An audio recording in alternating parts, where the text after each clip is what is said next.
অনেক লোকের সম্মুখে এই জনাব ইউনূস সাহেবকে যদি একাকি পাইতো কখনো, তাহলে ওরে গুলি করে হত্যা করার হুমকি ওখানে প্রকাশ করে, হুমকি দেয়।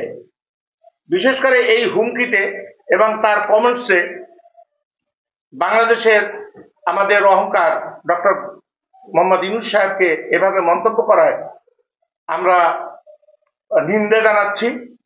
এই কারণে আমার বাদী বিজ্ঞ আদালত কলাপাড়া উপজেলা কলাপাড়া বিজ্ঞ সিনিয়র ম্যাজিস্ট্রেট আদালতে এই মামলাটি আনয়ন করে।